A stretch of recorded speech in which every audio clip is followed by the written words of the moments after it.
Hey Internet, I'm going to do another impromptu movie rant thing because you all seem to love the last one for no reason at all. This one is a new movie by Studio Ghibli, who you may know for making Castle in the Sky, which is probably one of my top three favorite movies ever, and Spirited Away, which is the only movie in the world that I would give a perfect 10 out of 10 score. This is an absolute masterpiece. There is nothing wrong with this movie, it has zero flaws, it is the best. So, the studio behind those, I would assume, would make another good movie. And the one they made that I'm talking about now is Earwig and the Witch, which is actually that studio's first CG movie. So there's a lot of hype, there's a lot of build-up, there's a lot to live up to. You know, it's a change to the format, it's something new, it's something different. Their animation has always been 2D and handmade and just charming, and so the way it's done is amazing. And so for this, it's something new, it's something different. So you really want to come out of the gate strong and blow people away and show them that you can handle this new format. They did none of that. This new movie, Earwig and the Witch, is awful. Everything about this movie sucks. Now this is one of the first movies that Studio Ghibli did not have Hayao Miyazaki involved in. Instead, his son, Goro Miyazaki, who is wholly unable to manage producing a movie, he was the one that put this movie out. He did terrible. To start, the characters. None of them are likable. There are no good characters in this movie. The main character, Earwig, is just an entitled, prissy annoyance, and you're never on her side despite her being the protagonist. Her whole motivation in the whole movie, and just in general, is make everyone do what I want. How on earth could you make that your main character and expect people to relate and root for them and to just want them to succeed? Because in movies, you want to see a bit of yourself in the protagonist. That's generally how a story is told and how a movie works, is you want to sympathize with the hero, you want them to do well, and in here you just can't. Like, I'll go back to some of these. In Spirited Away, obviously, none of us are girls that are transported to magical lands and see our families turned into anthropomorphic pigs and have to learn the name of a river to free him from being cursed. That's not something we all have to deal with, but the character itself, you get to watch her grow and see her experiences and the way she reacts to things and how she learns from things, and you can kind of relate to that. And you endear yourself to her because of that, and you root for her to succeed. But here in Earwig, you get none of that. This girl doesn't learn anything from what she's doing except for how to manipulate the people around her. So she's not endearing, she's not charming, she's just annoying. And the whole movie, you kind of want her to fail. And unfortunately, she's not the worst character. There's a witch who, for no reason at all, gets herself a protege, an extra set of hands, as she constantly calls her, but doesn't want to do anything with her.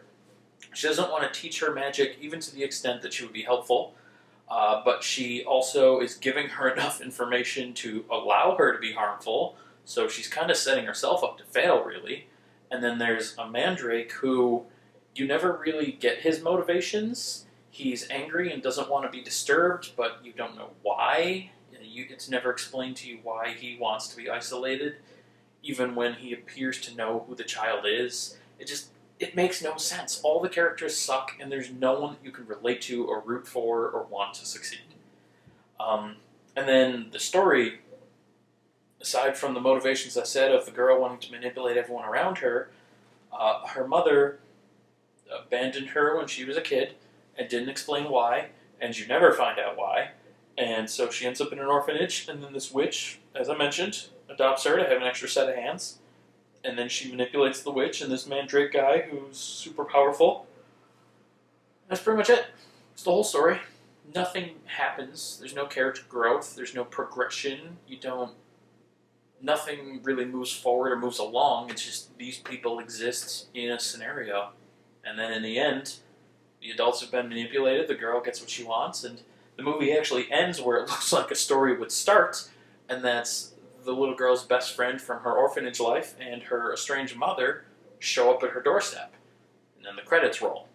So, I don't know if they're setting up a sequel, because that's not a Studio Ghibli thing at all. I don't know that any of their movies have had sequels. But yeah, I don't know. They end when the story would start. Like, right as things finally, for the first time in an hour and a half, get interesting, and then it's over. So, story's a massive disappointment, too.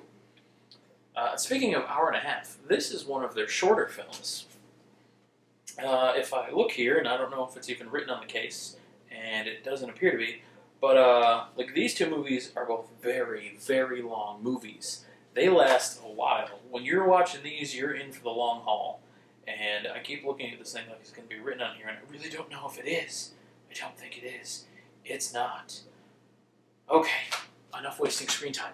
But the runtime on those movies is well above 2 hours. I think, at least Laputa, I think pushes 3. This is an hour and 25 minutes, not counting credits. And even that honestly feels too long. Like, they stretched out what could have been a Pixar short that, would start a movie. They stretched that out into a nearly feature-length film, and they didn't add any filler to stretch it. They just stretched it. So it's slow, it progresses horribly, nothing happens. Everything about this from a story sense is just wrong. And then, that's not all that's bad either. The soundtrack here is like some poppy rock music for no reason. And you would think, by looking at the poster, which I'm going to show right here, that this movie would have something to do with music. And it doesn't. It's vaguely related to some of the characters' backgrounds, kind of, but they never really explain how that matters in any way, so it may as well not be related. But it's certainly not related to the story, or the characters themselves, or anyone's motivation. And so throughout the movie, whenever you hear this music, it's just jarring. It doesn't fit the mood, it doesn't fit the theme, it doesn't belong. And you can tell every time you hear it. It's like when a movie is scored terribly, and I can't think of any movies that are scored terribly, but the music can actually break your immersion and pull you out of the scene, and that's what's happening here. So I guess my example of movies that are scored terribly would be this movie, right here. And then, the animation. That's the big thing. This is an animation studio, the best animation studio, and I know what I'm saying there, and I mean it. They are literally the best. They are better than Disney, they are better than DreamWorks, they are better than everybody. It is Studio Ghibli, and then everyone else. This animation is awful. Again, I used the word charming before, and that's probably the best way to describe their animation. They take such an attention to detail, especially like when you see food, or just small, seemingly benign things that they animate so well that they look real. And even in fantastical worlds, everything looks believable and real. When you see these steampunk-style mechanics on giant robots or impossible vehicles, the way they move and the way the gears turn and the way everything fits together, it looks like it would be a functional thing, and it just doesn't happen to exist yet. But in this movie, the animation is just stiff and cardboard and lifeless and horrible. There's times when the character's talking, and I know this is due to translation, but their mouth doesn't mix or doesn't match their words. It's so off-putting. And I don't know if it's because it's CG or what the case is, but when you see it here, it doesn't work at all. And then when the characters move, especially the main character, Earwig, she doesn't animate or emote the way a human would. The way she moves, the faces she makes, the way she walks, the way her mouth opens when she laughs at one point. Everything is so bad and so poorly animated. It reminds me of like late 80s, early 90s claymation, like Gumby and that kind of stuff, where something is being animated, but not well. That's what this was. And one specific thing I remember that really just didn't look good for the animation, and again it plays to that music factor too, is when they were showing the band, Earwig, and you see the lead singer, the lady who happens to be Earwig's mother, she's singing. She's the lead singer of this like punk or pop or rock band, whatever. She's the lead singer and guitarist. And as she's singing, she's so still and lifeless and just standing like this in front of a microphone.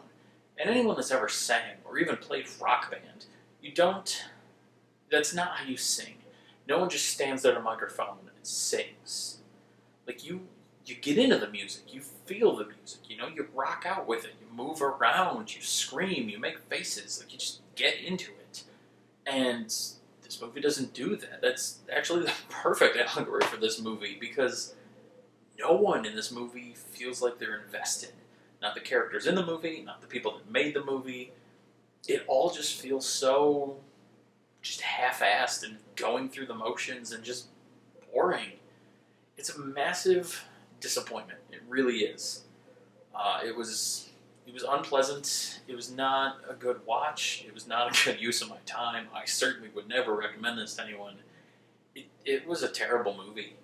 And that's really, really disappointing because of who it came from and the legacy that this studio has and what they have to live up to. So yeah, that's all. Apparently I'm only going to talk about terrible movies here, and this is absolutely one of those. So tune in next time when I talk about another equally horrible movie. Or maybe I'll make another video game video sometime. Who knows? I filmed a couple. They were all just trash, so I haven't posted them. But we'll see. Either way, I'm done for now. See you later.